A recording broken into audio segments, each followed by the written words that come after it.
Hello, everyone, and welcome to another episode of Reel Me In: a movie podcast. Where when you didn't ask for this and it came to your front doorstep and you're just going to accept it, that's what's going to happen. That's what this podcast does. Anyways, this is a podcast where I talk about anything, everything, and anything about movies. I'm your host, Chase Lee, and hey guys, listen, we're going to get straight to the point this week because we're not going to do any movie news, movie trailers, whatever. This is a special episode. It's the end of the year episode 161, where my guest and I are going to do our top 10 films of this year, and it's going to be fucking dope, y'all. So I cannot wait. And so, yeah, if you are new to the show, welcome. Hopefully my guest and I can convince you to be movie fans if you are not one already. So, yeah, so let's not waste any time. My guest is the same person I've had to do the top 10 of the year episodes with, so that means he's definitely done double digits now. he's on double digit duty now. So yeah, you literally couldn't get anyone else. Yeah, well, it's true. Even Jackson has a hard time coming onto the show because he really doesn't want to. So I didn't want to, but once I got that finger in the mail, I knew you were serious. So well, I mean, it was a foot, Jackson. Let's keep it real. So, it was an entire foot. Wow. Hey, listen, I like to Godfather that shit whenever I get really nervous about not getting a guest. I know, but I just shudder thinking of the extra postage you had to. That's the real tragedy. You know what's really odd about that is that UPS doesn't charge extra for human body parts. Did you know that? Honestly, that's why the U.S. Postal Service is dying out. Perfect, yeah. That's why they're having a hard time. Because the fucking mafia is the one that's... All right, so, yeah, Jackson, what's going on, man? Nothing much. I will say, it's been busy. I've been kind of slacking this year a little bit, but I feel like I caught up on a decent amount of movies. Not everything. I still didn't see Fences. Hopefully we'll see that this week. I want to see Lion this week. I missed Hacksaw Ridge, which seems to be getting a lot of Oscar buzz now. Who would have thunk? And Silence has not come out here yet. I probably won't see Silence for a while, unfortunately. But just assume that's my number one. I haven't seen it, but right? Let's just assume it is. You know what's really funny is you and I put that on our most anticipated of this year on the last episode we had together. I know, we're not going to watch it until next year. We still haven't fucking seen it yet. We've been talking about it for 2 goddamn years now. So, but I feel like that's how it was with The Revenant because The Revenant I remember putting up there. I don't remember if it was my number one or not, but I put it up there, and that I remember not seeing until I remember we did our top 10s at the end of the year, and I was like, I couldn't see The Revenant. Sorry. Yeah, I know, right? So, once again, we will not be seeing Silence for the 5th year in a row. Jesus Christ, Scorsese. I don't even think it's a real movie. I think it's still just a trailer, and people, they're being fake reviews. Paid. Yeah, the Paramount's they're being paid, just like Marvel and DC. Yeah, exactly, because people are idiots and they just think that's real. So, I'm really excited to get into it, guys. So let's not waste any more time. And what we're going to do is, as always, go 10-1.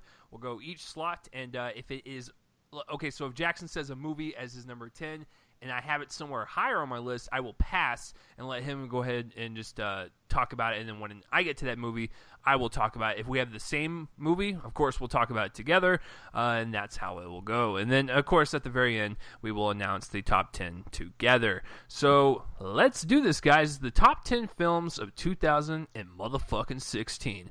All right, Jackson, take it away, man. What is your number 10? Well, just real quick before I get into my number 10, I just wanted to mention sort of an honorable mention that not necessarily my favorite movie of the year, but I think maybe my favorite performance of the year is, and I feel kind of mainstream saying this because I feel like this is potentially an Oscar winning performance, but I really thought Natalie Portman and Jackie was amazing. And I just wanted to mention that. And I think the people who are sort of criticizing her accent, listen to what Jackie Onassis actually sounds like. Yeah, it's amazing. It's a really amazing performance. I was really impressed. But anyway, my number 10 may actually have been the first movie I saw this year. 10 Cloverfield Lane, man. That's still a really fun movie. Damn. And it held up, huh? It did hold up. I mean, there were a few I wanted to get in there. Green Room I thought was really good. Yes. But 10 Cloverfield Lane, aside from the ending, which I didn't really care for, it's a thrill ride. And I remember watching it when I saw it. I was in the theater with one other dude, and we were just me and this random guy, and the movie ended and the lights turned on, and we just turned to each other and we were like, right? Like, that was pretty good. Yeah, we just sort of looked at each other and we immediately knew what the other person was thinking. We're like, yeah, no, that's true. Yeah, it's great. Yeah, I mean, John Goodman, best performance in years. Mary Elizabeth Winstead is awesome. The other guy I really like. It's just a really claustrophobic movie until it's not, and then when when it's no longer claustrophobic, that's kind of when it falls apart for me. But I think for the most part, it's a really strong, really scary movie. It's really intense, and yeah, I was white knuckling the whole time. I really like 10 Cloverfield Lane. So, Jackson, I have a question for you. Like, because they're going to be making more within like kind of this universe as an anthology series. Like, are you looking forward to them? Yeah, I mean, because it's an anthology, because we're not sort of piggybacking off of stories or anything, it really sort of depends on who the talent is behind it. But I feel like so far we've gotten these with the first Cloverfield, which I liked, I didn't love. Mm-hmm. We got I don't remember the name of the director, but we did get sort of a new up-and-comer, and he did a good job. And Dan Trachtenberg, who directed this is his first film, I believe, his first feature-length film, and he did a good job. So if they can sort of continue this trend of finding this sort of underground talent, and using them to sort of make almost a Twilight Zone, or I guess in modern times it'd be like a Black Mirror-esque film franchise, I think that's awesome. And I think it's a good way to show off new talent. I didn't even think about it that way. It would make a pretty good like movie counter programming to the TV version of Black Mirror. I didn't even think about that. That's really fucking cool.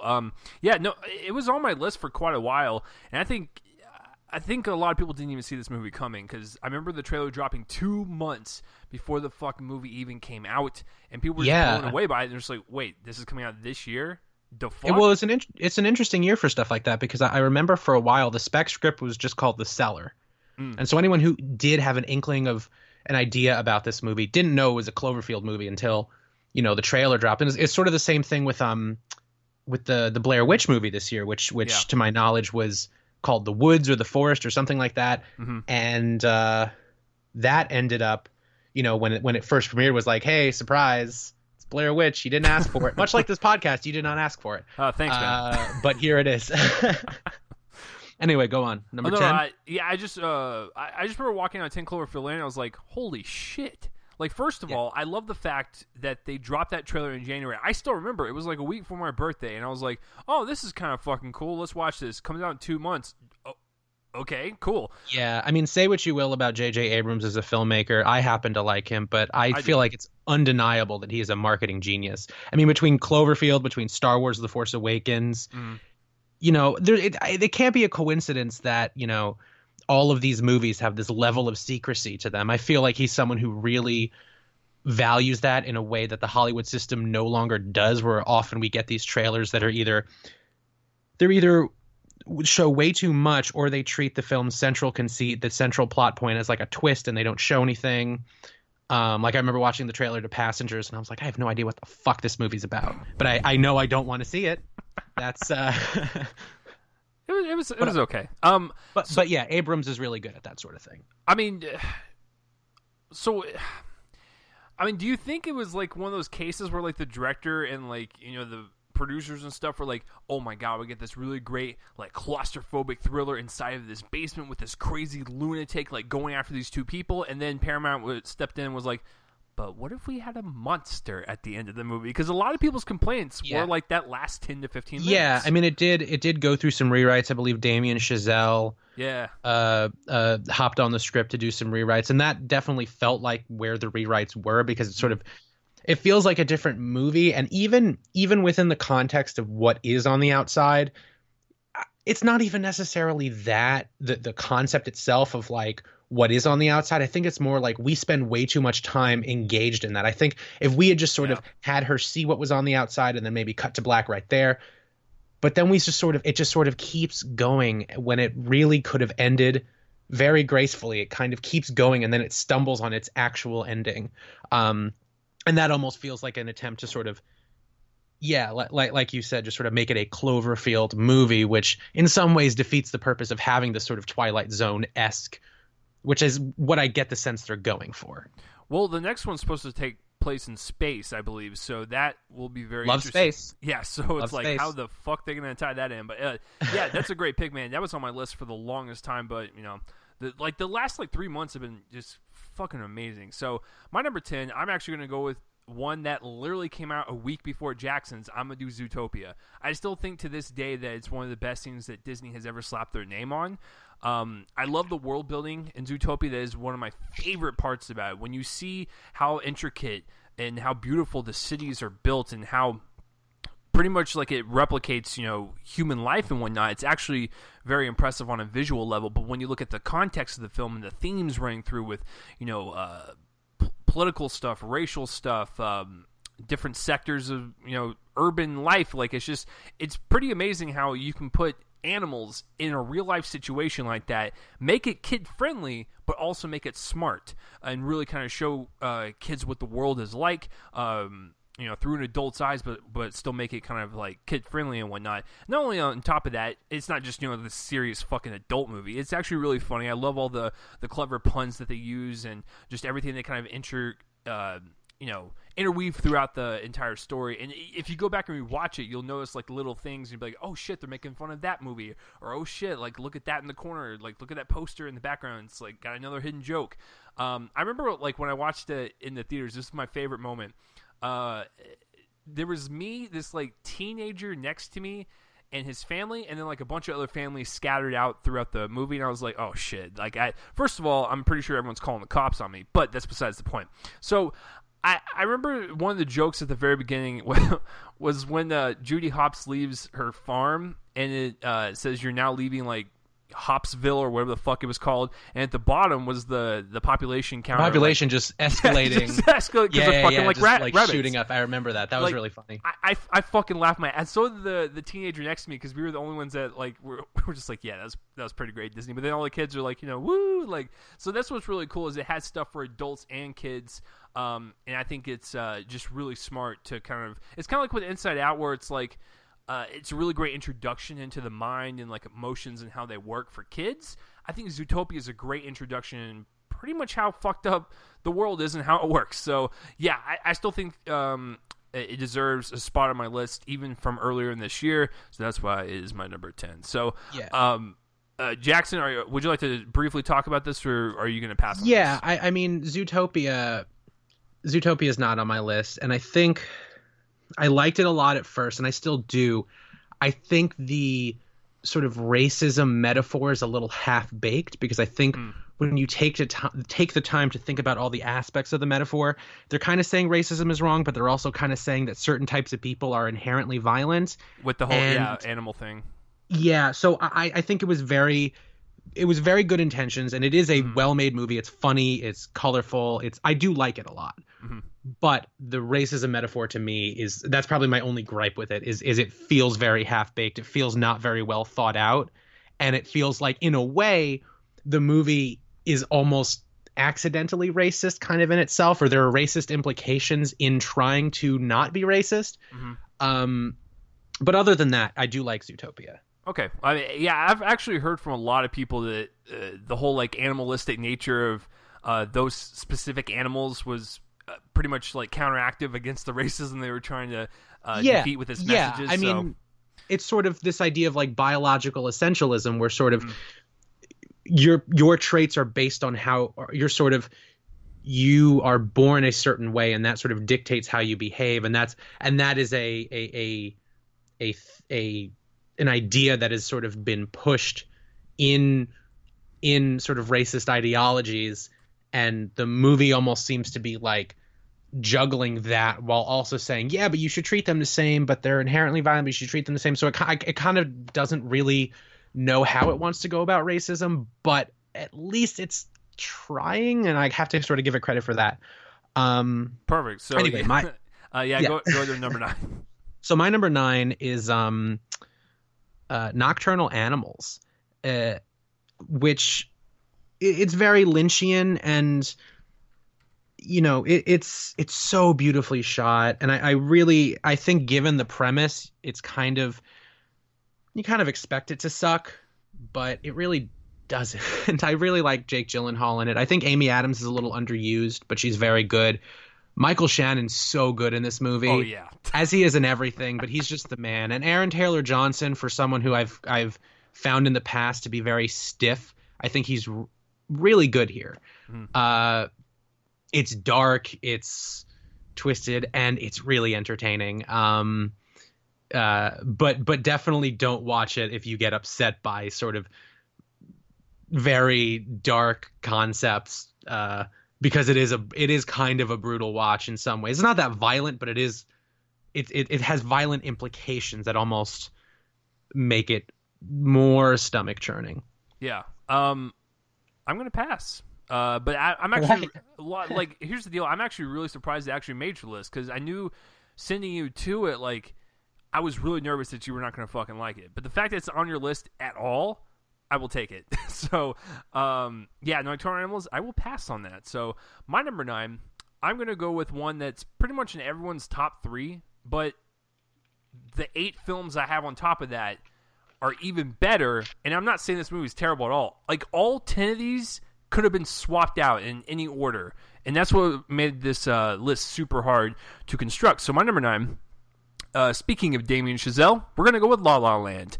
I am not a fan of musicals. I'm really not. I do not find it entertaining when people just bust out in song and just everyone's so goddamn chippy all the time. So going into this, like, yes, I was excited because of Damien Chazelle. I love Whiplash so much. So going into it, I was excited, but not really, because I was like, musicals, no. Damien Chazelle, yes. I really like the fact that this kind of turned me into a lover of musicals, and I love just kind of like the conventional choices that they take for a romance between, Ryan Gosling and Emma Stone, and turning it on its head and making it a little bit more realistic, I would say, towards the end, and having a kind of like a heart-wrenching climax that kind of leaves you in a cold pit. However, you still feel hopeful for the characters. It's colorful, it's vibrant, the music is catchy as all hell, especially the main fucking theme, the piano. Dear Lord, like you'll like start humming it after you leave. And I've seen the movie twice already, and I'm like, God damn it just won't get out of my head. So I love it. And the thing about Damien Chazelle that I really appreciate is that he hires most of the same people from Whiplash, and they're all like really good at what they do, like in each category. The cinematographer knows how to move the camera and create these amazingly like wide dolly shots, and moves with the characters very kind of like in a fantasy dreamlike state. You have Tom Cross as the editor, who makes everything precise and sharp and so tightly compacted, nothing is wasted, and it makes it for a faster movie. The movie's like 2 hours long, but that editing is just fucking quick as shit. So mm-hmm. And you do get a lot of the same and I'm not going to talk at length about it because it is on my list, but yeah, there you go. But you do get a lot of the same, I noticed, kind of shots of hands, the kind of stuff that you would see in Whiplash. Yeah. The sort of close-up shots of hands I thought was really interesting. But, yeah. Well, I think it's interesting that the Whiplash, also about jazz, is more of like focusing on obsession and striving to perfection, and kind of in a more darker realm.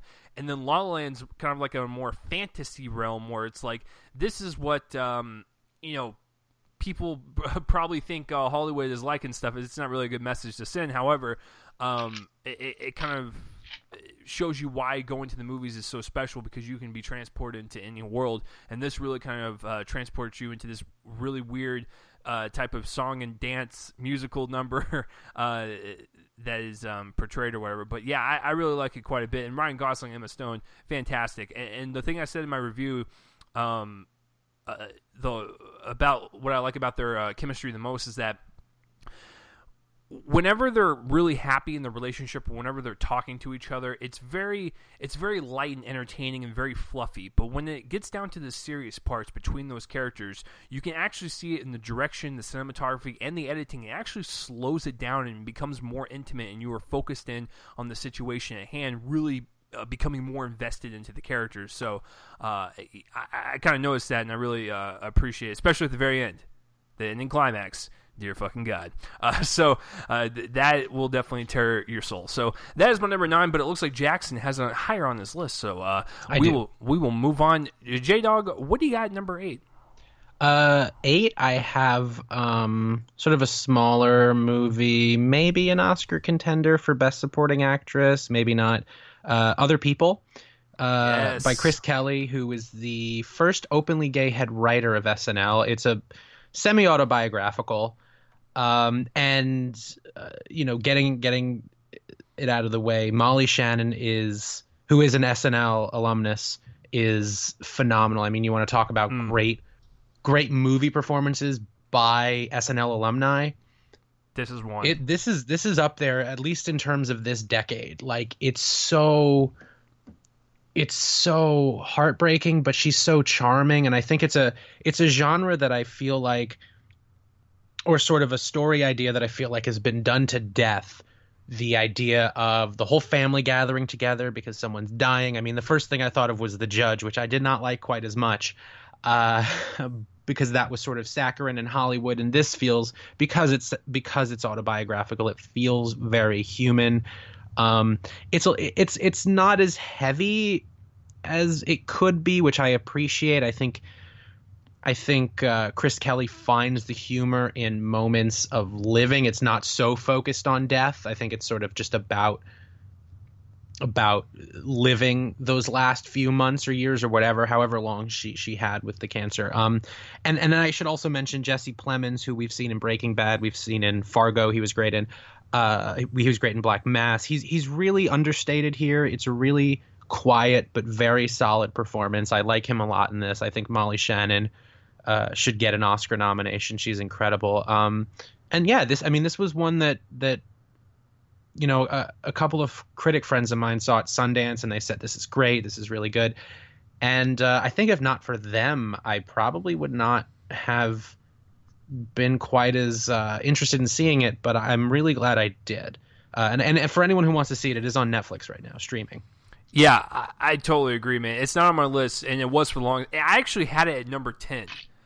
And I swapped it out at the last second. Yeah, you picked the fucking rabbit movie. I picked the fucking rabbit movie with the fucking fox. You know what's really cool about Other People is it does stay with you. And what Jackson said, it rings true, is that it's really human and it feels so natural. It doesn't feel like it's forceful with the tragic stuff. It feels it's not melodramatic. Yeah, it's very organic. And Chris Kelly was there at the screening because I saw it at the Dallas Film Festival in April, and I still remember the movie. Like, that was one of those movies from the festival that I remember the most because of how impactful it was.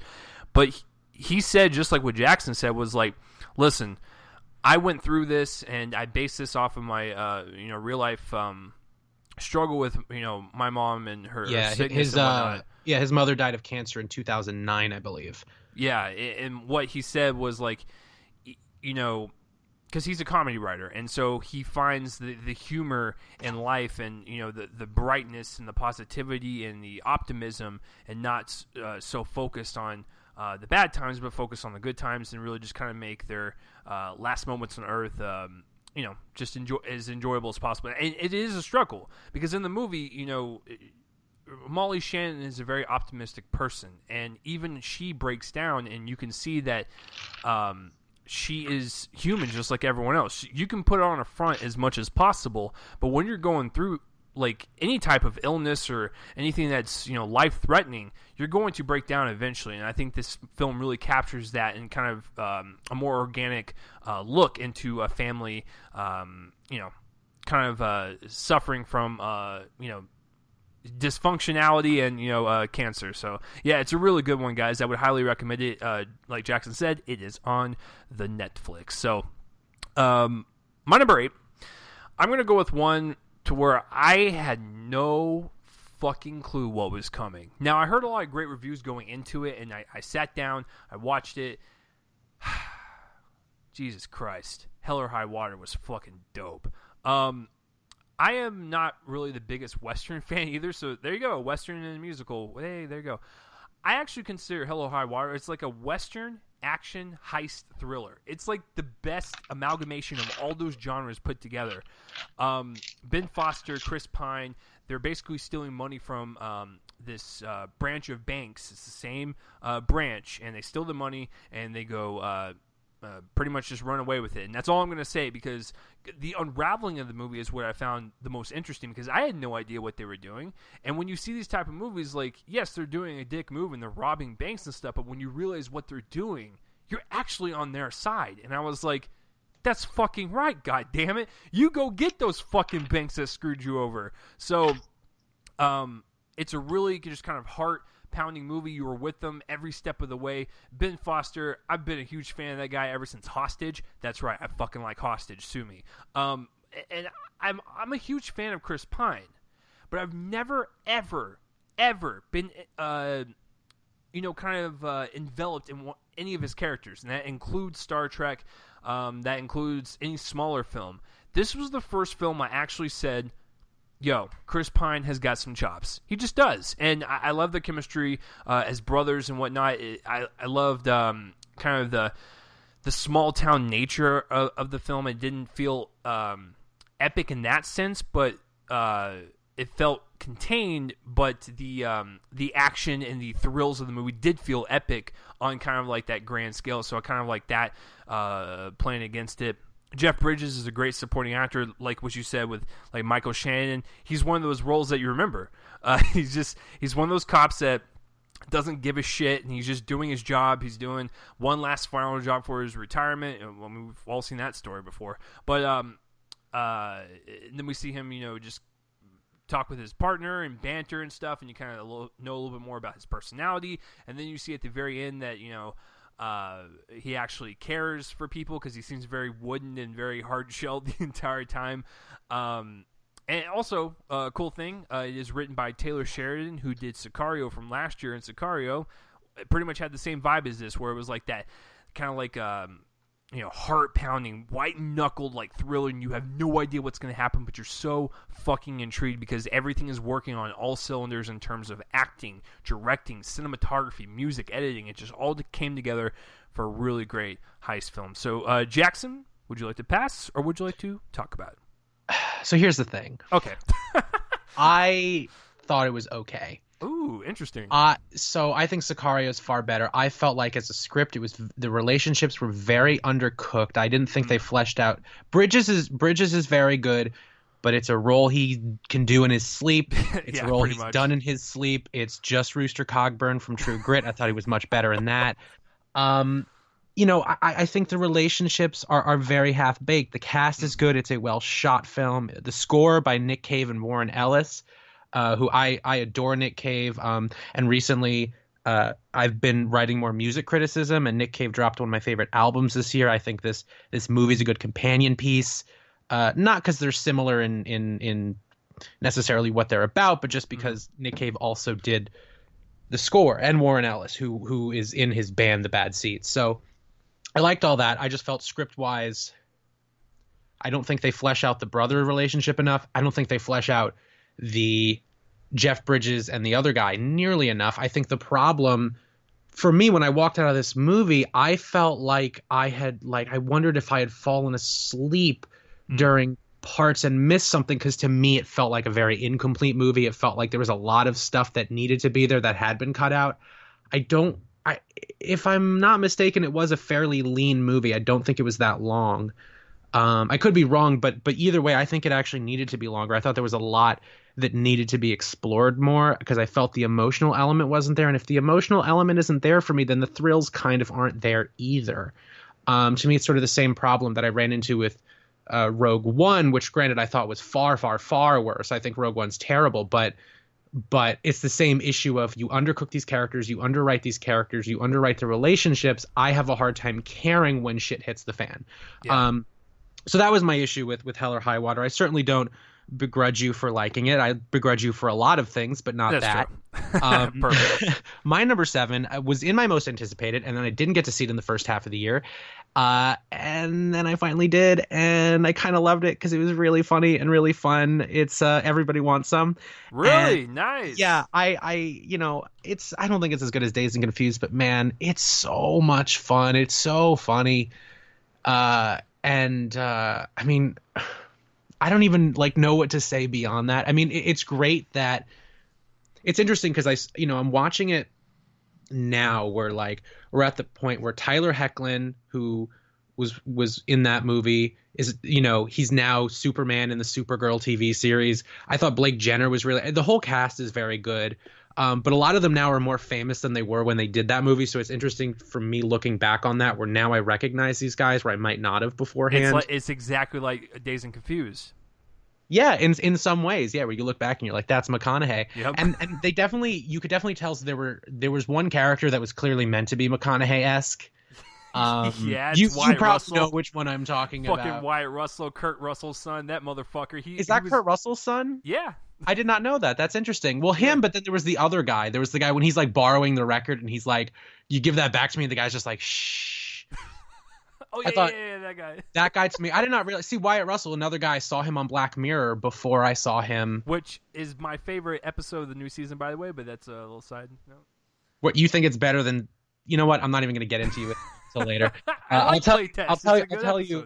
to tell you why you're wrong after the show. I'm going to tell you why San Junipero is a much better episode. That one's my second favorite. I love that one. All right, fair enough. But yeah, I mean, this is, if you like Linklater, this is classic. And if you like light Linklater, I should say, you're not getting Boyhood out of this. You're not getting this sprawling Caucasian epic. You're not gonna. What you get is a bunch of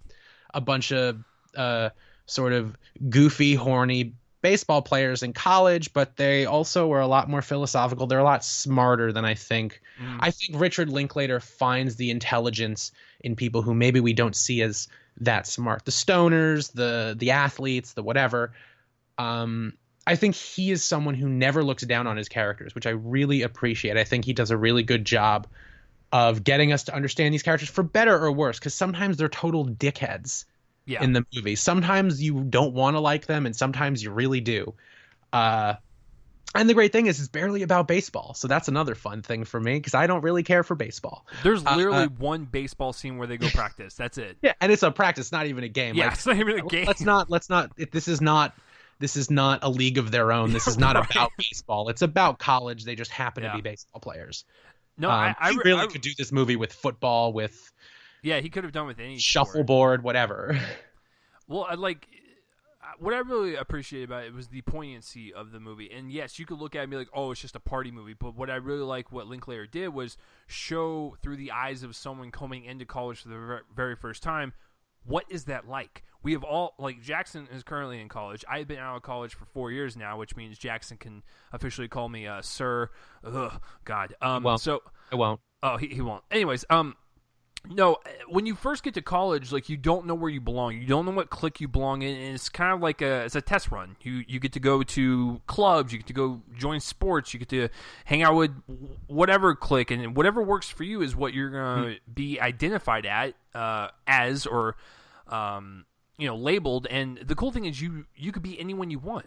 When you go to college, you can literally strip away all that shit that went through high school, and you could be whoever you want. And I kind of enjoyed that. It's just it's something that everyone experiences, and that's they really get that across. I think the movie gets that across in a good way. There's sort of one night they go to a disco night, and then they get kicked out, and then they end up going to cowboy night. like a cowboy country place, and then they end up at a punk rock show. So it's a lot of sort of trying to find the identity. I wonder if this is on purpose. None of the guys actually look like they belong in college. No, they all look way too old. But I almost wonder if that's Richard Linklater sort of poking fun at the way these movies are usually cast. Yeah. And I don't have a problem with the casting in terms of acting. Like I said, they're all very good. They're all very natural. I think Richard Linklater knows how to get naturalistic performances out of his actors, which is good because he writes some of the most naturalistic dialogue, I think, probably in movies today. Literally, you could go to any dorm room, film whatever they're talking about, and you will get excerpts from Everybody Wants Some. Like, that's what that shit is. So,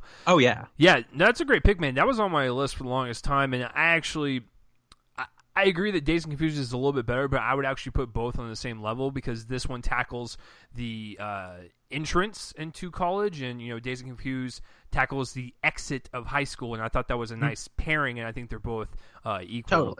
Totally. And I also think it's a very good movie about masculinity and about sort of the confines of how men are not necessarily able to express themselves in certain ways, because we sort of have these ideas about what a man is supposed to be. It pretty much tackles like all those stereotypes, like you said. So yeah, good pick, man. My number 7, I'm gonna go with one that's also on everyone's list, way higher than mine. I'm gonna go with Manchester by the Sea. I have never seen anything from Kenneth Lonergan, the director, ever before. So this is my first experience, and I gotta tell you, it was like watching a slice of life from the East Coast and just seeing this family deal with their problems. And I thought the performances were riveting and powerful. Casey Affleck, I already know which scene they're going to use for the fucking Oscar clip reel. That much is obvious. Yeah, that was because throughout the whole time I was like, man, why is this guy so fucking jaded? And once that part happened, you're like, yeah, he's really fucking jaded. So I get it now. Yeah, I get it now. So I thought with that being said, his performance is very layered and it's very consistent. He never goes beyond that kind of hardened personality that he has, except for when he encounters Michelle Williams, and then he breaks down. She is the only one in the movie that can break him down, and I found that kind of heartbreaking to watch, because when you see their connection in the movie, then you realize why he does what he does. I love Lucas Hedges as his nephew. I thought they had really great chemistry. I love the beautiful scenery of the East Coast. I'm an East Coast fanatic when it comes to like movies. I love like just the ocean. I love like that whole environment and shit. So I thought the performances and the dialogue felt so natural, and it felt like Kenneth Lonergan was literally not even working with the script, was like, hey, Casey, Michelle, stand right there. This is the situation. Go for it. And I kind of like that. It had the authenticity of, a family going through this situation, and the performances back it up to be definitely one of the best of the year. And I know Casey Affleck will definitely get nominated. Michelle Williams will definitely get nominated. And I wouldn't be surprised if director, screenplay, and best picture as well. So, Jackson, I'm going to take a guess that it's fucking higher on your list. It is, so I'm not going to talk about it in depth. I did see it recently. I liked it a lot. I would just put forth a fun little fact that Lucas Hedges was in Moonrise Kingdom, and the girl who plays, not his girlfriend, but the brunette that he's sleeping with, is Cara Hayward, who was one of the leads of Moonrise Kingdom. Oh, shit. It was one of those things where I recognized her, because it's kind of weird, because now she's playing a high schooler, but like 3 years ago she was playing like a 12-year-old or however old she was in that. And so it was a little bit jarring, but I was like, is that Cara Hayward? And then the other thing that was weird was I keep getting these trailers when I go to the theater for Patterson, which is the new Jim Jarmusch movie, which has Adam Driver as a bus driver. Very clever.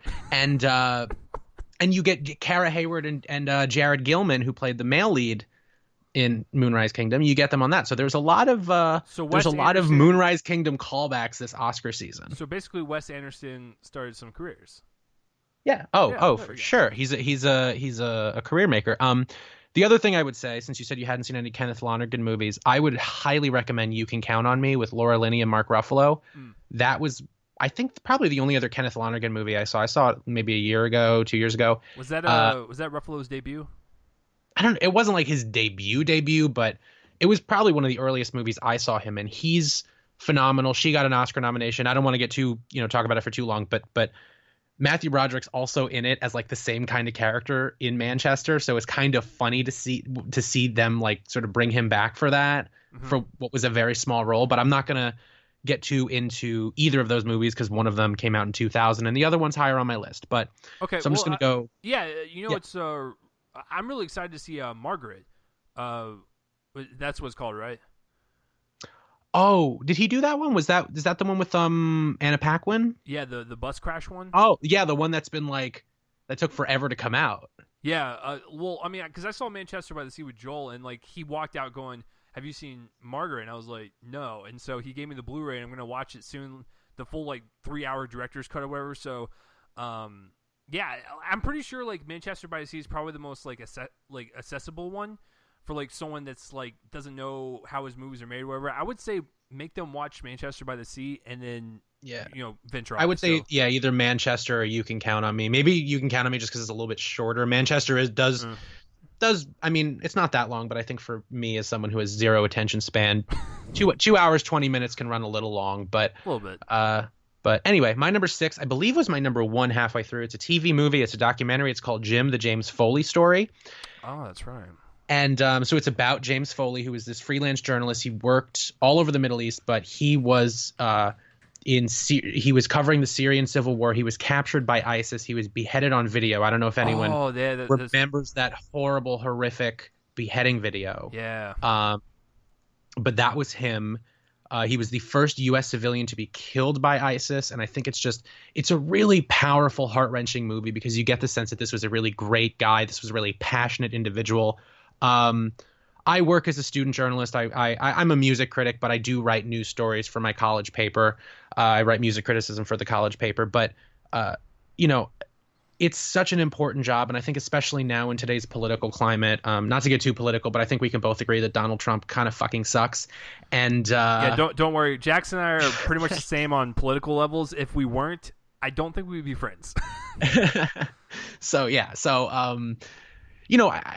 sort of living in a world where journalists are being demonized for telling the truth, and there's certainly some bad journalists, but we are in an age where we have a president-elect who's sort of pushing this idea that journalists are bad and journalists are being demonized, and it's going to get a lot harder to be a journalist over the next 4 years. And I think a movie like this reminds us how important journalism is and how heroic in some ways it is, because journalism is more than just covering local news stories, covering shows, covering whatever. A lot of these guys go overseas and they risk their lives to let people know what's going on. And then a lot of times we just don't even listen. And now we're living in a world where they do this sort of thing, and then we demonize them. We call them liars, and we say they have a bias and whatever.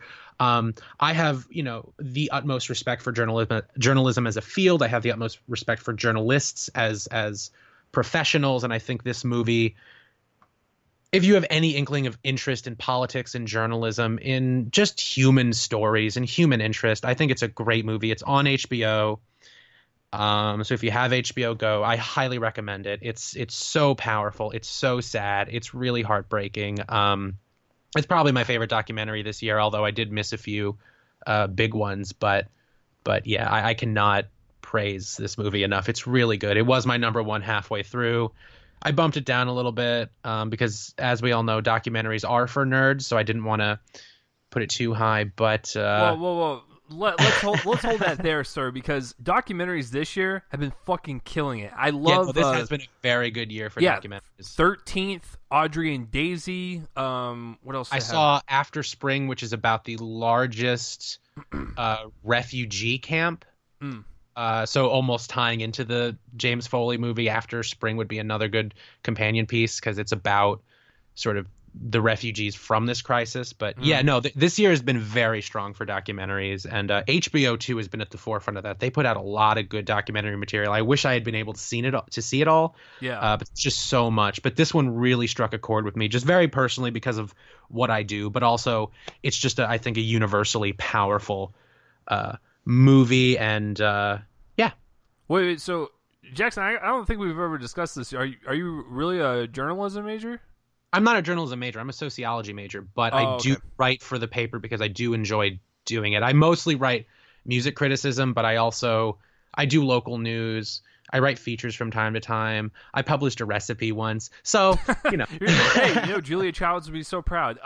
Real hard-hitting shit, dude. Yeah, get really crunk with that flour. So there is one documentary I don't think Jackson has seen, but I saw it earlier this year that I really enjoyed. Have you heard of the Bad Kids?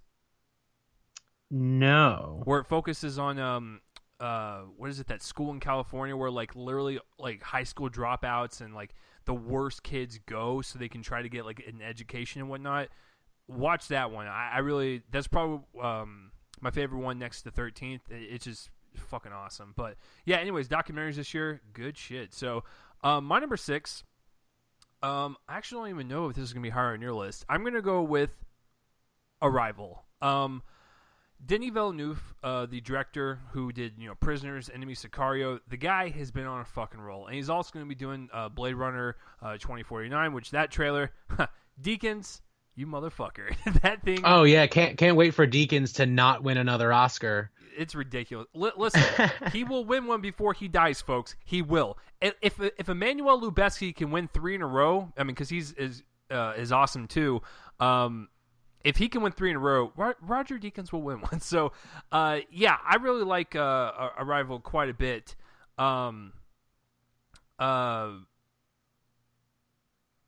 Interesting. Yeah, I didn't. Unfortunately, I was an idiot and I didn't see it. I was like, oh, it'll be around, and then it wasn't around, and I can't find it anywhere, and it's not playing near me. So. Oh no, I was looking at your text. That's very interesting. Yeah. So with Arrival, the reason why it's so high on my list is because it takes science fiction into a different realm and alien invasion movies into a different realm that don't really get played that much anymore. Because usually when it's an alien invasion movie, it's got to be Independence Day diarrhea, and we got to have blow them up and all that shit, which is fun, and that shit's fun. But it's nice to see something actually be a little bit more smarter, I guess, and really kind of tackle alien invasion from a more realistic point of view. When aliens come to this fucking Earth, and we're all going to die, by the way, when the aliens come to this Earth,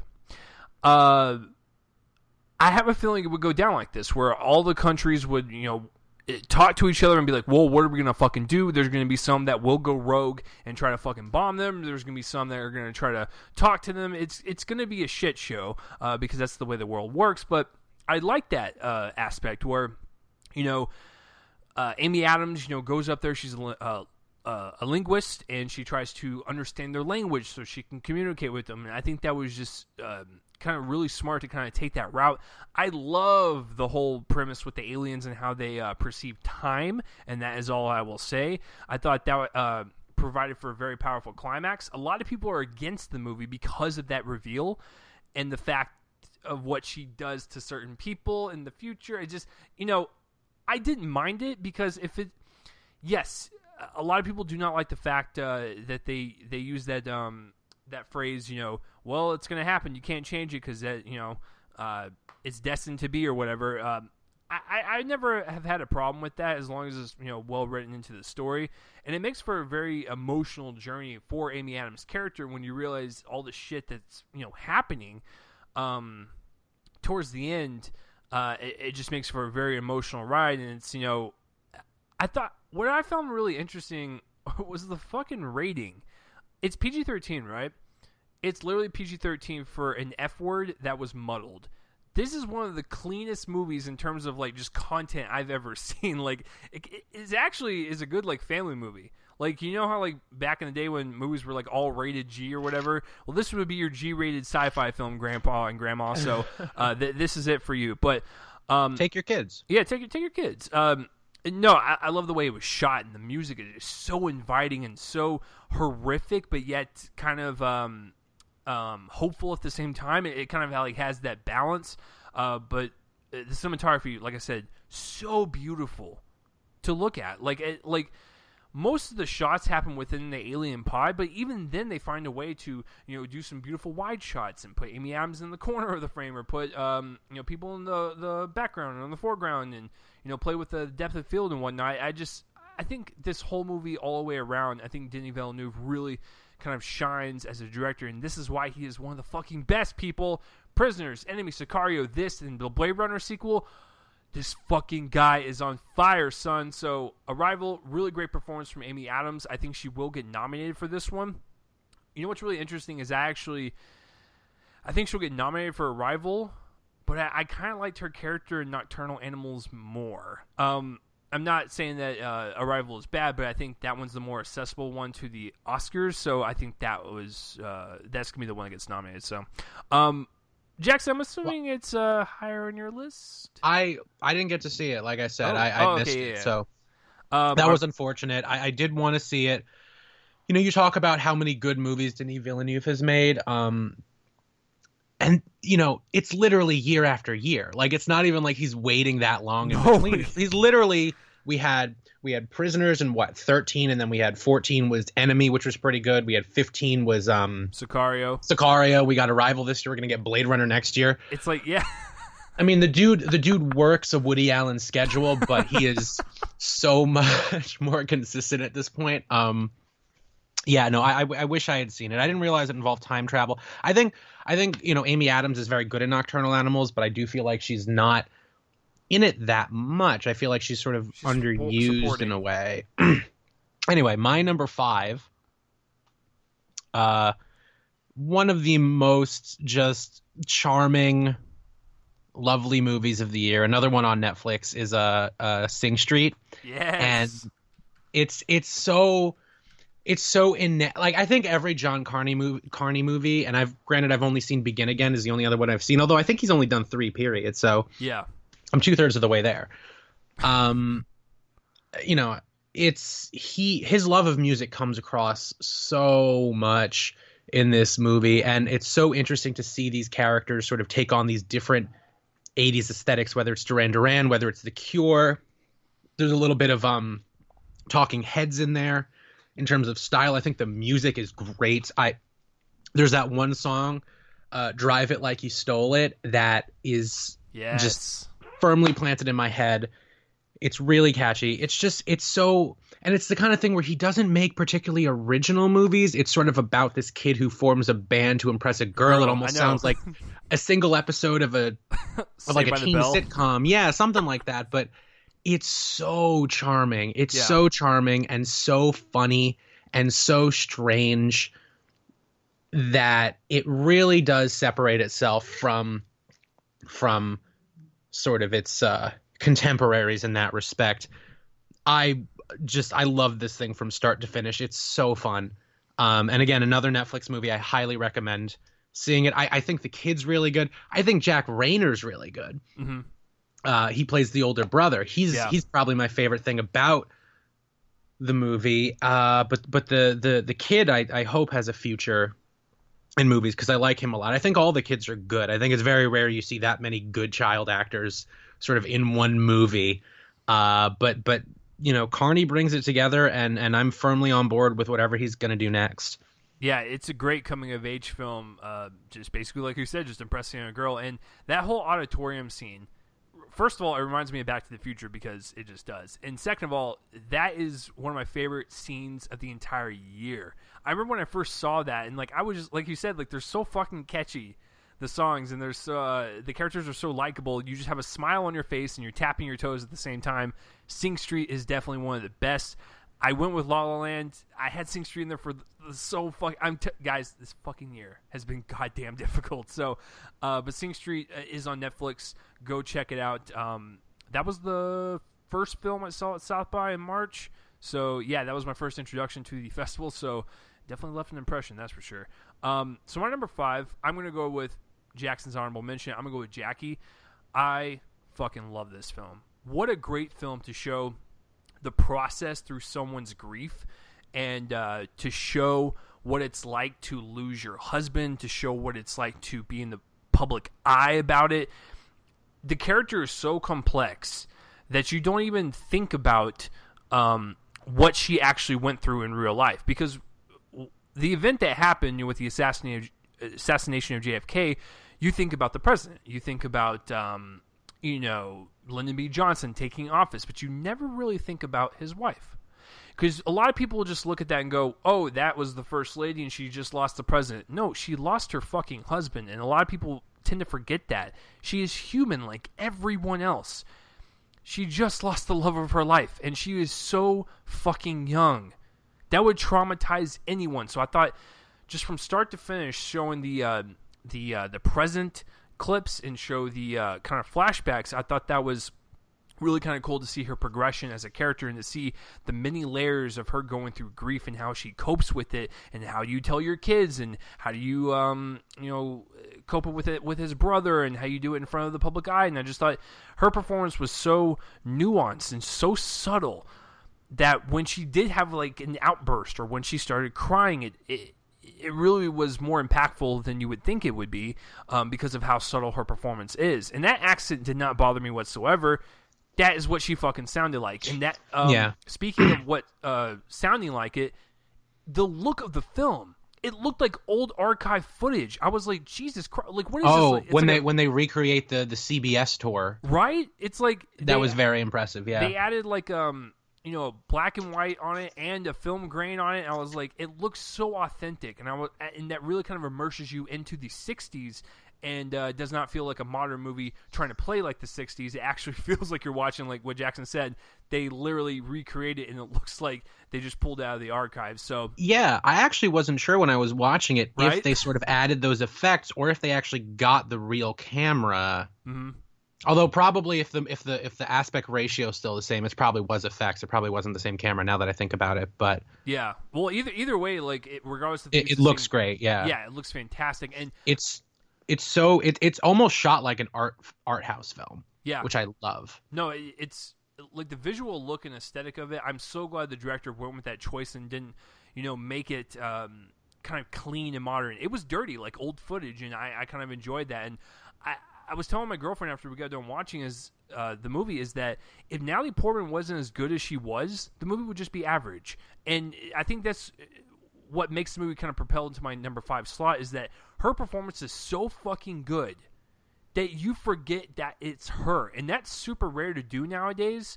So especially given how recognizable she is.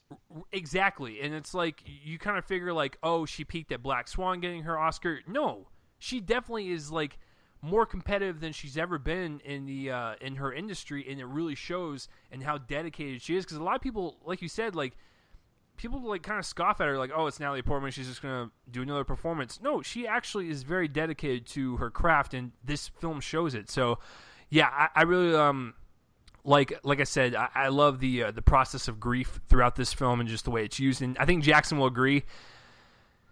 I am a huge person that loves like shots and like certain images in movies and how they stick out in the movie and with me personally.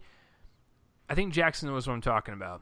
When the event actually happens and we cut to the close-up of her face and there's blood all over it and she's crying, dude, that fucking image will stick with you. Like, I that's all I kept talking about on the way home. I was like, Jesus Christ, like that looked like she literally just saw someone get shot in front of her. And she's acting like so. Yeah, I think to me the most powerful scene is after he dies. She gets back to her room. She sort of takes off all of the bloodied clothes, and then you see her in the shower from behind. As the waters are pouring down on her, you literally see the blood just running down her back. Yeah, it's so intensely human because I feel like so often we look back at that assassination and we think of it in terms of, you're right, the president, and not just that. Sort of the direction the country went. I mean, we had a whole Stephen King wrote a book, and then we got a Hulu miniseries based on what would happen if Kennedy didn't die. That's such a point of divergence for us because, things could have been so different had he survived. Having said that, it is true that we often overlook the human aspect of it. I don't know if I've ever seen a movie about an assassination, especially a presidential assassination. I mean, you didn't see Mary Todd Lincoln and Lincoln going to Lincoln's kids and saying, your father's not coming back. I mean, that's the thing is they didn't even obviously it's this famous couple, two of the most famous Americans of all time, but it never feels like it hinges on their fame. It feels like this could be kind of about anybody. Yeah. And that's what I find really interesting. It's sort of a portrait of grief as a general idea through the lens of one of the most famous assassinations of all time. Yeah, it's like what you said. It doesn't matter if you were in power or if you're middle class or if I don't know. Yeah, it's like what you said. It's like it doesn't matter where you lie within the status of our life or whatever. It's just like this could be related to anyone. So yeah, I also should mention Peter Sarsgaard. Not given enough credit. Phenomenal as Bobby Kennedy. I thought it was okay. When I first saw him, I thought he was Corey Stoll because he looked kind of like Corey Stoll, he did. Not quite as handsome. But then I was like, that's not Corey Stoll, and so it's Peter Sarsgaard. I think he's very good. I also think props to whoever cast John F. Kennedy because he doesn't have a big part, but man, that dude is a ringer. Oh, dude, he That looks dude exactly looks like so him. much like him. It's like more than any version I've seen. Yeah. Honestly, I mean, Greg Kinnear can't hold a candle Well, like to how similar this guy looks. it's like wait, you know what's really funny about that is that he's barely even in the movie because it's not about him. It's But not like, about him at all. but like he's like you say, he's the most accurately casted person to ever play him. Because I remember watching Killing Kennedy, that TV movie with Rob Lowe, and yeah, he kind of looks like him, and he kind of sounds like him, and he was the main character. That's fine, but like in Jackie, he's not even the main focus, and yet they found the most realistic looking version of him. Maybe 2 minutes of screen time total. It's like 2 scenes. He speaks like once. Once, and they use audio from that tour, the actual tour. Oh, do they really? Yeah. That wasn't him speaking? Interesting. At the very end. I didn't pick up on that. Yeah, if you see the camera kind of cuts to the back of his head, or it would be on the side to where if he mouthed it correctly, you could actually embed the audio. You could discern underneath. that it was from him, yeah. Yeah. So I thought, anyways, we got to stop talking about this. It's too damn good. But so it's very good. Also, John Hurt as the priest, just real quick, very good. Yeah, he was good. So my number 4 actually was on my top 10 halfway through. It wasn't my number 1, but then it sort of pushed past what was my number 1 because it just sort of stuck with me. And that is Cemetery of Splendor, directed by, I'm going to go for this, Apichatpong Veerasathakul or something like that. I could have totally butchered that. He is it's basically about this hospital where these soldiers are fallen victim to this sort of sleeping sickness, and the hospital sort of built on this burial ground, so there's a supernatural element to it. It's very strange, it's very surreal, like his movies often are. It might still be on Netflix. It's something I kind of don't want to talk too much about, and I forget, I'm gonna look up right now, but I forget which language it's in, but it is Thai. Yeah, Thailand. It is Thai. Yes, so it is from Thailand. I should have known that beforehand. That is my bad. But yeah, it's so good. It's a long movie. It's something you really have to focus on. But I think in terms of art movies, I don't know if there's a better like art movie this year. I mean, depending on what you qualify as art movie. I have something on my list that maybe could qualify as an art movie that is higher up on the list. But I think for me, I would say this is the best art movie. Yeah, I guess I would consider Jackie, because I was looking at my list and I was like, what's the most like art house movie? Yeah, it'd probably be Jackie. But yeah. I've never seen Cemetery of Splendor, but I was looking up while you were talking, and it looks interesting. You said it was on Netflix? It was when I saw it. I don't know if it still is, but it was at the time that I saw it. Yeah. Okay. Yeah, I'll give it a look. So my number 4, the reason why I didn't talk about it when I was talking about documentaries is because this is my favorite documentary of the year, and this is why it made my list. I saw it at the Dallas International Film Festival. I don't know where it went after that. I saw it in April, and I said to myself, this is going to win the Oscar. And then afterwards, I have no idea where the fuck it went. It's almost like, yeah, it made its festival run, and it's gone. So I don't understand why people are not talking about Tower more. Tower was a monumentally phenomenal documentary. It is probably one of my favorites I have ever seen in my life. So if you're wondering what it's about the first kind of mass shooting in the United States, where it took place in my home state, Texas. It happened in Austin at the UT campus. I believe it was in the 60s, and there was a guy who went up to the tallest tower on campus and started shooting people, teachers, students, or whatever. And you're probably thinking to yourself, oh, that's, a very interesting and very current documentary that really rings true to some of the modern travesties that we've had. But it was the way it was told that really kind of grabbed me and kind of shook me, and was like, holy shit, documentaries can be done like this? So the people that actually survived the attack, they're the ones giving the interviews and kind of giving their recollection on what happened that day. And it's not just the interviews. So what they do is they take the audio from the interviews and they throw it under animation. and they throw it under rotoscope, and they kind of show it in real time from start to finish, from what the survivors are talking about to this animated form that we're seeing as an audience. And it was so beautiful and so kind of magnetic, and I felt bad for complimenting on how beautiful it was, because it's something that focuses on a tragedy. But the way, like I said, the way it was shot and the way it's animated and the way it's just constructed by the director to do something different as a documentary I'm out of words. Like, it's honestly that powerful, because you guys know, if you are someone that does not live in the United States that listens to the show, you can probably tell all over the news that we have mass shootings pretty much here every day in the States. So seeing this and realizing how powerful these things are to society, it kind of makes you cry a little bit, because like I said, a lot of people died that day. A lot of people did survive, and it's just, Jackson, you've heard of Tower, right? I heard of it because you mentioned it in your halfway list, and I ever since you mentioned it, I've been like, wow, that sounds really interesting. Because you don't get animated documentaries all that much. I mean, I remember seeing one a couple years ago. It was a Michel Gondry documentary called "Is the Man Who Was Tall Happy?" which he sort of animated this conversation he had with Noam Chomsky. Obviously, the thing you're talking about is much heavier and much more cinematic, I think. But it felt like it didn't play anywhere. That's what I'm saying. Like, it basically was just gone.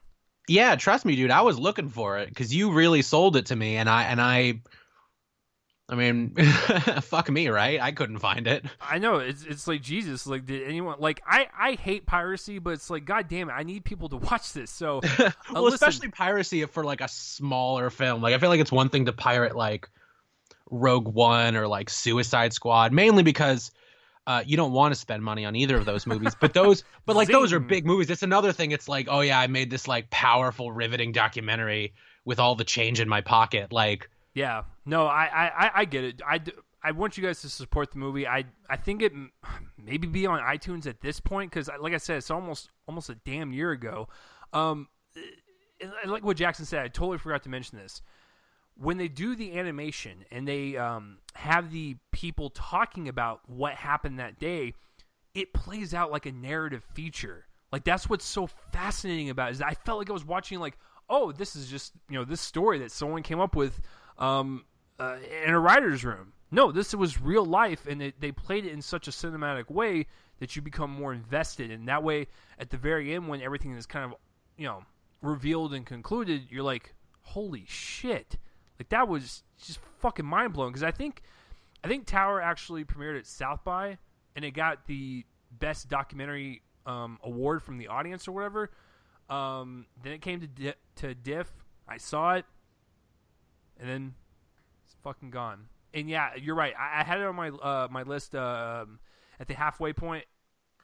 I didn't want to touch it because it is seriously one of the best of the year. So. Yeah, I think you might have had it as your number one, actually. Did I? You might have. Again, I was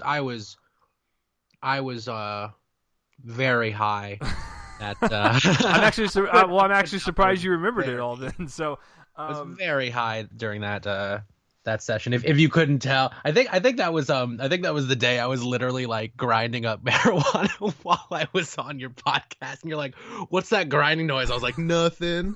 Yeah, I thought he was like moving around on the couch or something. I was like, "That's so goddamn loud." Nope, absolutely not. I think I texted you afterwards. I was like, "Dude, I was grinding up marijuana." I was just like, Jackson, goddamn it! All right, so. Anyway, you're number 4, that somber documentary that we are now laughing. Yeah, well, no, I'm not even joking. Like, filmmakers, if you're fucking out there, like, please tell us where you can find this, because I would love to watch it again and love to tell people about it. But if I can't fucking find it, I can't tell anyone about it. So that's my number 4. Jackson, this is it, man. We're getting to the top 3, so I'm really curious as to what you put. So I hate the fact that how right you were when you said this was a movie you had mentioned, and you were like, "Oh, it'll definitely be it's in everyone else's top 3." It is in my top 3. I saw it today. La La Land is so fucking it's so lovely and just pleasant, and like and it's colorful, and I don't think the singing is as good as maybe it could be. I don't think the dancing is maybe as good as it could be, but it's really catchy, the music. Yes. This is such a well-directed, well-shot. You're right, sort of Damien Chazelle brings the crew back. I like the idea of him, and I hope he continues to just keep using the same people, because it's obvious that Tom Cross is he's such a great editor. So goddamn fucking good. Like, he is so good.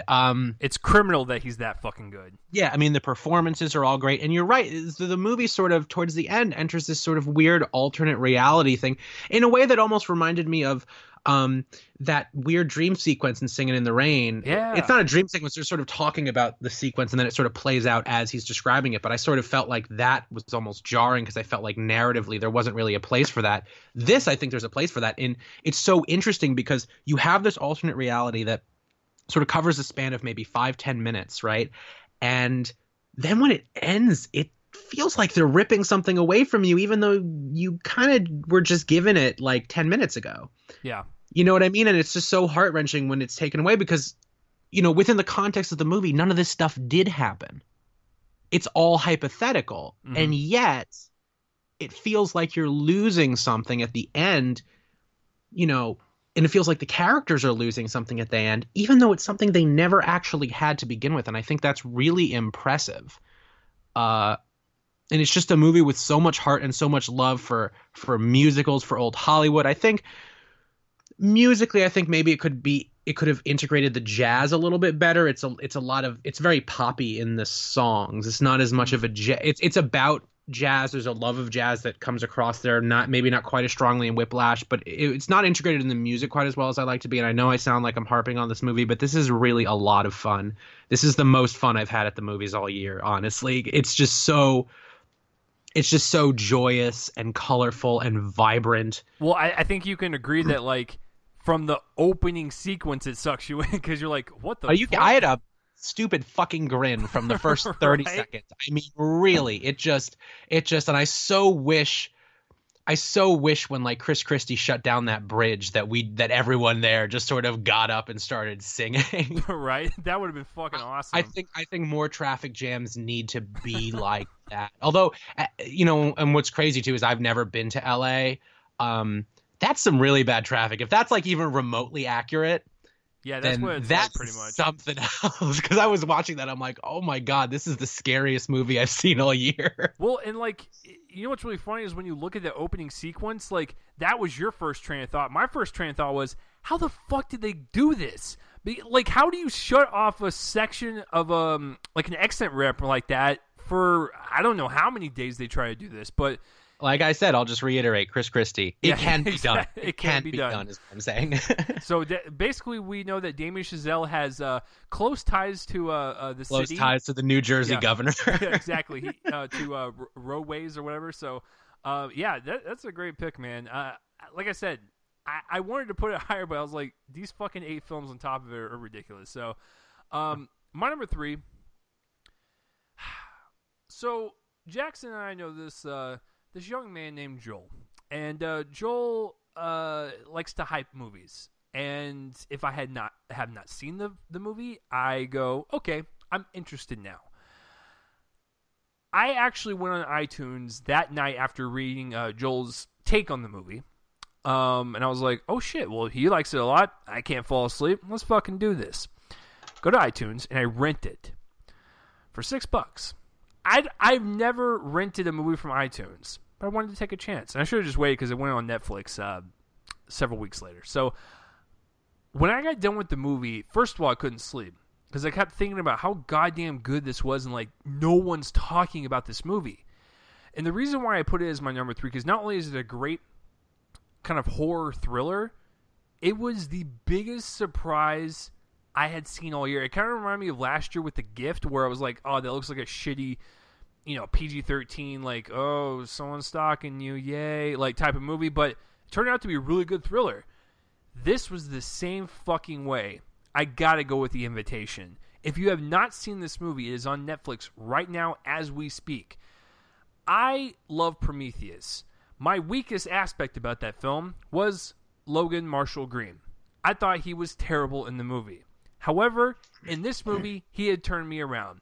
He captures that that paranoia that doesn't feel over the top. It feels just right within the context of the story, and you kind of just want to see him solve this this issue that's going on within this house. So the whole premise is that him and his girlfriend go to this house party by their done by their friends, and their friends start acting weird, and so it kind of has like this cultish vibe, and so he tries to figure out like, yo, something's not right, like I gotta figure this shit out. And as the movie unravels and it starts to get into like this weird like cultish territory, you're like, this is actually starting to become very horrific from when it first started, because it had like a horror vibe, but it was more of like, you know, very like somber drama almost, but then it like gets into this weird like fucked up mentality. And the way it ends, you go, holy shit. It's one of those like holy shit moments where like, god damn it, that was a great climax to an ending. So I don't want to spoil anymore. I will tell you that it's a great horror thriller. It is basically like on the edge of your seat, like anticipation throughout the entire thing. The performances were all around fantastic, and Logan Marshall Green finally sold me as actually a capable actor. The biggest surprise of the year, I love this film. So yeah, that's my number 3. Jackson, have you seen this one yet? I haven't. I'm happy to hear that Logan Marshall Green is good. Yeah, exactly. Because now studios won't feel as bad when they can't afford Tom Hardy. Yeah, he's the discount Tom Hardy. He literally, when I saw Prometheus, I didn't think he was terrible in Prometheus, but certainly not as good as Noomi Rapace. But yeah, which, by the way, what happened to her? That's another conversation. Anyway, yeah, I mean, I wanted to see it, and then I didn't. So that's my story. Okay. My number 2, Manchester by Sea. Damn, you liked it that much, huh?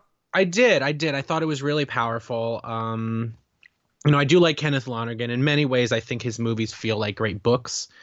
You know, I if I had a gripe with the movie, and I feel like you said everything there needed to be said.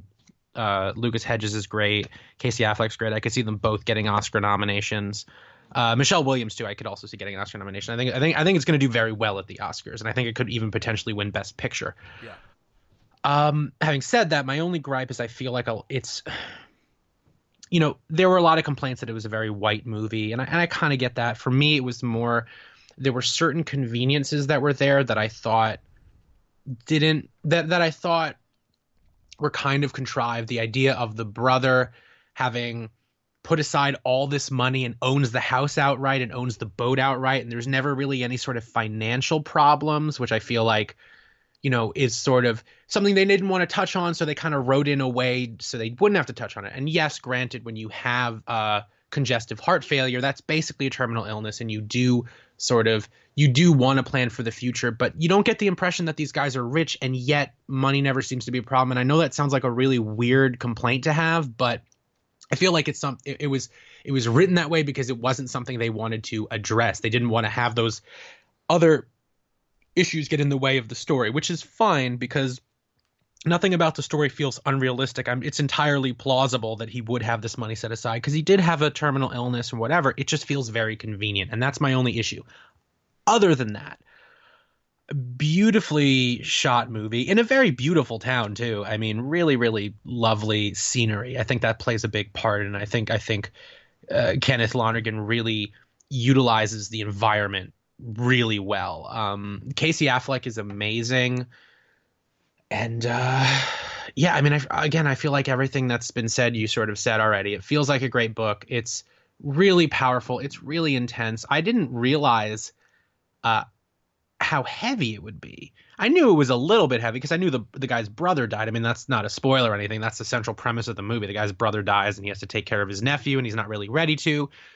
As to why he's not ready to, that I didn't know about. Yeah, and that's that was a fucking heavy. Like dick punch. I was like, Jesus Christ! It was a Bruce Lee dick punch, dude. It totally was, and it those parts are so well acted. And then even the scene at the police station, just you know what I'm talking about.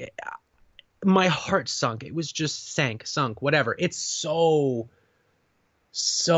it just really feels like a really good piece of literature, but not in a way that sort of robs it of any humanity. I think it's a very human movie. I think it's I can't praise it enough. I think it's so good. That's it. That's all I'm going to say, because literally I could just keep repeating that it's good for 2 hours, but I'm not going to do that. Well, you know what's really cool about Manchester by the Sea is if it does win Best Picture, that Matt Damon will have one Oscar higher than Ben Affleck, and he can rub that in his face. So, yeah, that's a great pick. I mean, everyone is either picking Manchester by the Sea, La La Land, or a certain other movie as their number one, and I'll get to that in just a second. My number two, I gotta go with Jackson's number 9. I gotta go with Nocturnal Animals.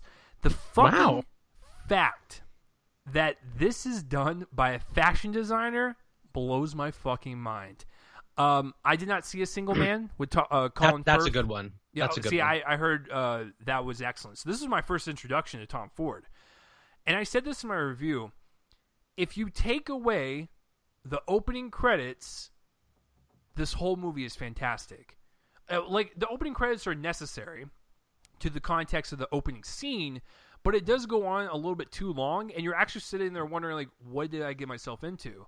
Mm-hmm. I'm a huge fan of like David Lynchian movies, like you said, kind of like that weird like mind fuckery that, and sort of the different layers of reality that we're sort of bouncing between. Yeah, you don't know like what's real and what's not, because the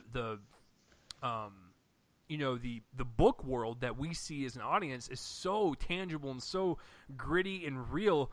Like you feel like that is the real life that you're watching, and not what Amy Adams is doing. Because in the movie, you know, Jake Gyllenhaal, Michael Shannon, they're in the book story, and Amy Adams is in the real life. What I found interesting what Tom Ford did is that, you know, Amy Adams' world, yes, it is the real world, but it's very cold and it's very distant and it's almost fake and artificial, like a book, versus like the book story that felt tangible and it felt like real fucking people, even though they were just words on a page. So I found that kind of contrast really interesting. From the moment that she starts reading the book, this thing is a fucking train ride from start to finish. Because you don't have any idea like where this story is going to go, the actual story within the story, and that's what's kind of intriguing. You're pretty much like Amy Adams. You're like, I don't know where this is going to go, but I need to keep reading because it's so twisted and so inviting in kind of like a weird, sick way. I just want to keep fucking reading it. It's like what Jackson said, super disturbing, and the way the movie ends, it does leave you in kind of like a really cold state. You have that like gross, like depressing pit in your stomach. You're like, oh my god, I need to go watch something like fucking happy.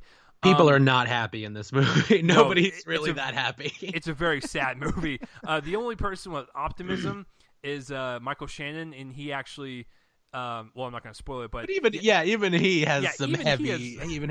You know, what's interesting is you're right. Just because what I think is really cool is, even though we know it's sort of a book as this is playing out, first of all, that book alone, I mean, you could shave off the whole context, the whole framing device of having Amy Adams read this manuscript, and you'd still have a very solid movie. It would be a lot shorter, but you would have a very solid movie. And what's interesting is, to me, the stakes never felt less real just because I knew it was a manuscript. And even as you're watching it, you're sort of wondering, well, how is this playing out in the real world of the movie? Because that's something where you sort of get these little hints at. And in some ways, I think they could have fleshed that out a bit more. I think there could have been, because emotionally, that outer layer of the story kind of left me a little bit cold emotionally. But that said, like, it's really interesting the way the stakes you never sort of question what you're watching in terms of like, oh, this is a book or a manuscript, whatever, I shouldn't care.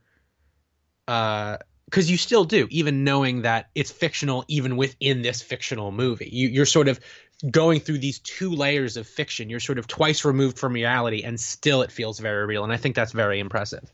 Yeah.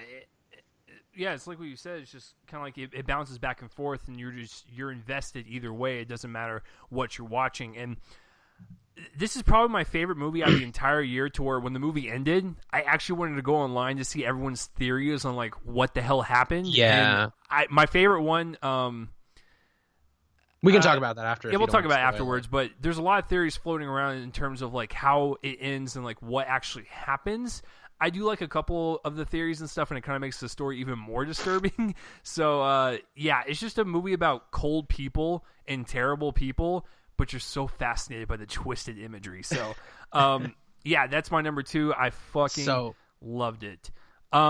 I don't know if Jackson and I have the same number 1. So that's what I was thinking. When you mentioned the 3 movies that people were touting as like best picture, I was like, oh, it would be really funny if we had the same. So I'm just going to say mine. Mine is Moonlight. Okay, mine is also Moonlight. Listen, I will say right now, this film is perfect, and if anyone fucking hates it, you hate life. You hate fucking life. It's so perfect. It's a perfect movie. There's nothing wrong with it. Literally, there's nothing wrong with it. I complained about Manchester by the Sea even a little bit, but I cannot complain about this movie whatsoever. I think, and especially coming from me, I think I've talked to you about this. I probably haven't mentioned this on the podcast. I'm asexual. I'm not straight. I'm not gay. So it's not like a direct one-to-one relationship with the movie, but I'm certainly not straight. And so there was a lot of stuff that I think that really registered with me. I love the device of sort of having the movie kind of jump around. And the thing is, all of the actors who play Chiron are all like these unknowns, and they're all really good. Mahershala Ali, who, you know, I loved in House of Cards, loved him in Luke Cage. He's amazing here. He's probably going to win an Oscar for this. Naomi Harris is so good. Janelle Monáe, who's not even a fucking actor, she's a singer. She's so good in this. And the guy who plays Kevin, the 3 people who play Kevin, all great. Andre Holland is the older Kevin's great. It's just, it is, I think, a really nice exercise, a really nice, rather, departure from what I think sort of the genre of these sort of gay and lesbian films is so white. It's so white dominated. Yeah. I mean, honestly, can you tell me the last movie that was about, you know, a coming of age, growing up gay sort of movie, or any sort of movie that involves a gay relationship? Can you tell me the last one you saw that had a gay black lead? Because never. I can't. This is, and I was telling, because I saw this with Joel, and I literally looked at him and I said, this movie's going to break grounds. And then Joel actually counteracted with, this movie's going to be ahead of its time, considering, you know, who's in the presidency now. So it's actually kind of interesting that this movie was making progress into making that a reality now, to have that diversity. But now, considering what we got in government, now this film looks like it was made ahead of its time now. Yeah. Can I just say I'm so happy that we can, like, talk about the same movie at the same time now? Oh, it's amazing. Listen, I cannot fucking believe that, like, the majority of critics, like upper echelon critics, have put Moonlight as their number 1. I cannot fucking believe, like what Jackson said. This movie is groundbreaking. People do not realize this. This is an important movie. This is something people will remember, I think. Yeah. I mean, I wanted to see it a second time. I unfortunately was not able to, because I can really only see these kinds of movies when I'm back home. On break, and unfortunately, I got to see it over Thanksgiving break, and then it kind of wasn't around when I came back. So, I wish I could see it again, because I honestly, even with all these other great movies that I've seen afterwards, I cannot stop thinking about Moonlight. I really can't. I mean, there are just so many what's interesting scenes about, that are just like, so hard-hitting. Well, you know what's interesting about what you just said about how people are going to remember this? In the year of probably one of the worst years in human history, this is the most optimistic movie. Like, the most, like, hopeful, like, you look at Moonlight and go, you know what? Humanity's got a shot. And it actually has one of that type of vibe to it. Every year, the AV Club, I don't know if you read them, but they're sort of the arts and entertainment offshoot of The Onion, but it's actual real criticism, real news, whatever. It just happens to be affiliated with The Onion, owned by the same company. But they do a thing every year where they talk about, they do a reader poll where they say, if you could pick one piece of pop culture, and that includes television, that includes music, that includes books, video games, movies, one piece of pop culture from 2016 that you could take on a desert island, or that you could gift to everyone. You could give to everyone for Christmas or Hanukkah or whatever you celebrate, and they had to watch it or engage in it in whatever way, listen to it, play it, read it, whatever. And I was thinking about it. I think, there's been a lot of great pop culture that we had. We had a great season of The Americans this year. We had a great Tribe Called Quest album. We had David Bowie's last album. We had some great video games. But man, Moonlight is not just the best movie of the year. I think Moonlight is the best piece of pop culture I have engaged and experienced this year. It's so There's so many scenes that even I just think about now, and it just stirs something in me. And we can talk about those in depth after if you want. But I can think of at least one scene per section of the movie. Per section that really just hit me hard. And again, this is coming from someone who I wouldn't say has similar experiences, but has had experiences of being closeted, has had experiences of not necessarily feeling like everybody else and sort of wanting to be like everybody else. And so that really resonated with me. It's so powerful, and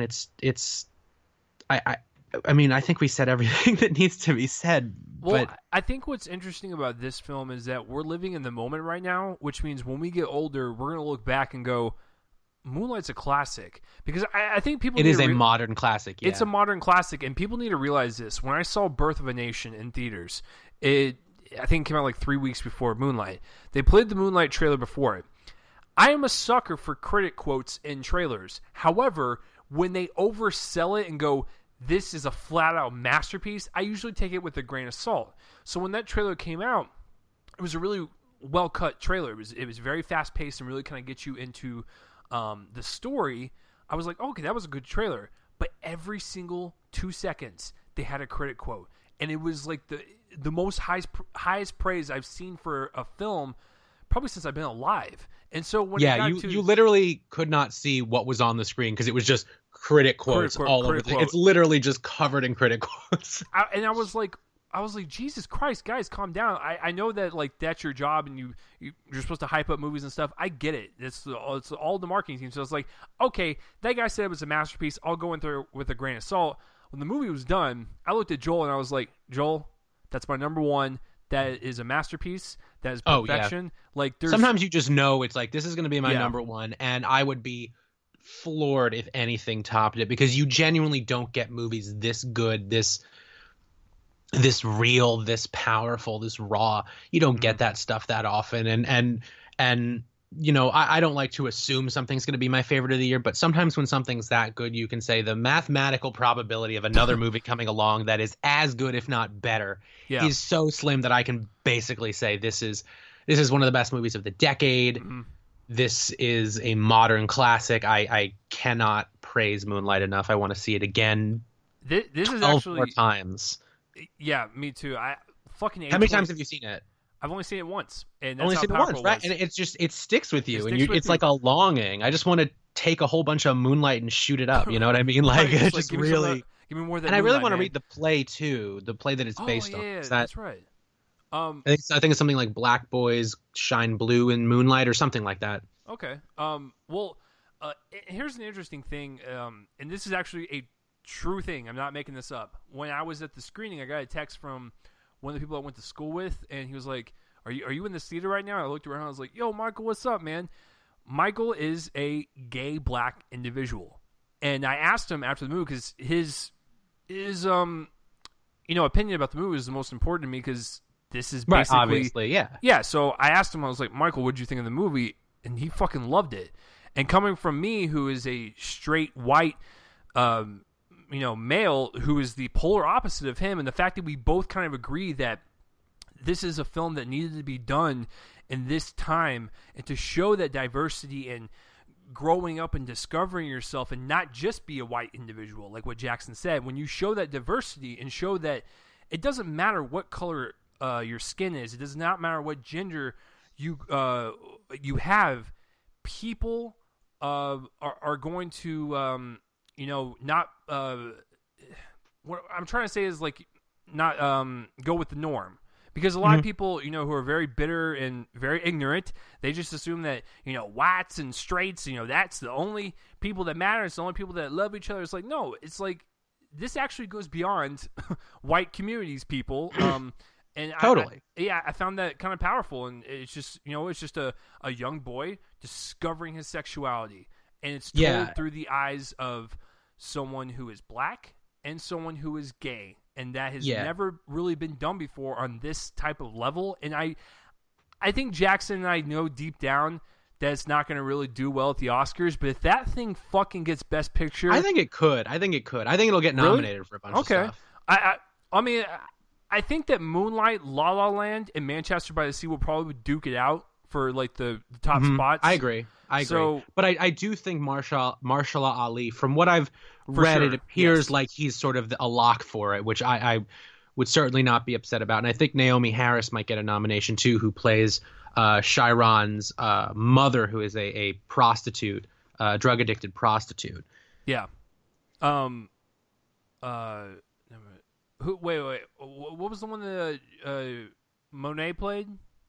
Monet was Mahershala Ali's girlfriend. That's right. Yeah. Okay. So I had never seen that chick before in my life, and she's not an actor. She's a singer. She's a singer, the thing. And so I saw her in Moonlight, and I didn't know who she was. But then I saw her in Hidden Figures, and I was like, "This chick's really good. Like, let me look her up. A fucking singer. What the hell?" So.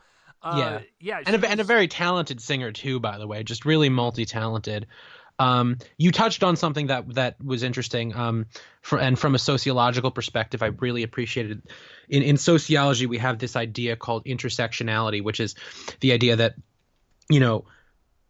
so many of these movements for equality, whether it's equal rights along lines of race, whether it's equal rights for people of different genders or sexualities or whatever, or for different, economic statuses. The idea is those are not sort of individual plights that, in some ways you can be more privileged than other people, and in some ways you aren't, right? Like a white woman compared to a black man, the white woman has the advantage of race, but the black man has the advantage of gender. And that's the idea of intersectionality, that these things sort of intersect and behave in different ways depending on these different combinations. And that sort of affects how you are treated by the world at large, if that makes sense. And this was a movie that really understood that, because it's not, like you said, it's not just about being gay. It's also about being black. And then on top of that, it's also about being poor. Yeah. And then in other ways, it's also about being a man and sort of the, like I had said with Everybody Wants Some, sort of the shackles of like men being able to not being able to express their sexuality, to express their emotion, that they have to be sort of stern and rigid, and they have to be manly and masculine. And it's so interesting because this character Chiron, by the third part of the movie, he is ripped, and he is just sort of the spitting image of masculinity, and yet he subverts the sexual expectations by being gay. So sociologically, I think that's something that never comes up in movies, and I think Moonlight does it really well. I think it's a really wise and smart movie, and I think at this point, if Barry Jenkins is not, as a writer, as a director, on your map, because that's the other thing too. I mean, we talk about how well this movie's acted and written. It is also beautifully shot, beautifully scored. He directs it phenomenally. I mean, He really took like a slice of life and put it on screen. I didn't even feel like there three was slices of life. That's what's so great about it. Yeah. Yeah, and I think my favorite way to sum up this movie, when people ask like what it's about, I tell them simply this: it's about a person. No need to say guy or girl or whatever. Just a human that is brought into society to figure out who they are sexually. While also living in a society that's already against them. So, I think, for all these other things. Yeah, exactly. Like, society is already against the main character because he is poor, he is black, and he is gay. Exactly. It's the three strikes. So, he had no fighting chance, even before he was born. So, when you were born and you were all three of those things, you're going to be looked, down upon. And that kind of sucks about our society, is that, like, it didn't matter how hard he tried. He was going to get the shit kicked out of him every single day, whether it be verbally or physically, because of what he is. And that is just disgusting on any type of level. And this film shows that, people who are gay come, from different races and come right. They're not just sort of bougie white people. Exactly. Yeah, exactly. So, I kind of really appreciate that, and it being honest and showing the diversity in, finding your sexuality and whatnot. And there's something that you could find even if you weren't black or gay. it is about a film of a young man discovering his sexuality, regardless of his race. But also, you know, regardless of his race, but also with race still sort of maintaining a factor in him facing certain difficulties Correct. in exploring that sexuality that maybe he wouldn't had he been white or had he been wealthier. Yeah, well, okay, let me rephrase that because, like I said, anything that comes out of my mouth as a straight white male, it's probably going to sound terrible. No, but I get what you're saying. I get what you're saying. That it's sort of. Well, I want people to go into it and not be like, oh, it's just, you know, a black movie. It's like, no, this is a movie for everyone. But you're right. It's very important for what it is, and to show people who are maybe ignorant, to show them that they're people just like you and me, type of deal. That's what I'm trying to get across. Anyways, I'm gonna shut up before I piss someone off. So really just one of the best coming of age movies I've seen in a very long time. Yeah, if no one has seen Moonlight, for the love of God, what are you doing? And I will bet you money on it. It will probably be at least in your top 3. Like it's just. Yeah. There's nothing more to say, guys. Moonlight is definitely the number 1 film of the best year. Movie of the year, yeah, for real. Jackson, you do realize that, like, in our 4 years of doing this is the first time where we've had the same number 1. Is it? Yeah. Are we only counting end of the year, or are we counting halfway too? I can never remember halfway, honestly, because like I still have like the end of the years written down somewhere. You know what I mean? So I can like reflect on those, but I never keep the halfway year list because it's like I know it's going to change. What's the point? Exactly. It's like, yeah, fuck it. So you know the only way for me to find out would be to go back and listen to our podcast, and I'm sure as shit not doing that. So yeah, no, you would definitely waste like 6 hours of your life. So yeah, just to find out that we actually didn't agree on anything for number 1. So like, God damn, what is that? No, you know what's really funny is like the only 2 movies I recall that you and I agreed on in the same spot is the groundbreaking Moonlight and the ever so fun Lego Movie. That's right. We put Lego Movie. It was like number 9. I think. Yeah, it was like 8 or 9 or whatever, and we're just like fucking Lego Movie. It's the fucking Lego Movie, and honestly, if they come out with Lego Moonlight, I would not see it. I mean, you know what? It's the same exact fucking movie, just with Legos. Like I wouldn't not see it. You know what's really funny about that is that you joke, but if that listen, I'm actually gonna be serious. If that were to actually happen, you put this in front of kids, that could work. It could be like a Zootopia where it's like you could teach them some things while still being colorful or whatever. Absolutely. This is a movie that I think even I think this is something that we could even show in high schools just as a not that it's like a moralistic or that it tries to push forth this lesson or anything that teenagers need to learn, but I feel like it just explores a subsect of society that is so often overlooked and that people don't even really consider when they're thinking about when they're thinking about any of these sort of individual aspects. When we think about the poor, we don't necessarily think about how it affects the LGBT community. We sometimes think about how it affects race, but we don't think about how it affects sexuality. Certainly when we think about black people, we don't think about the LGBT community in regards to them.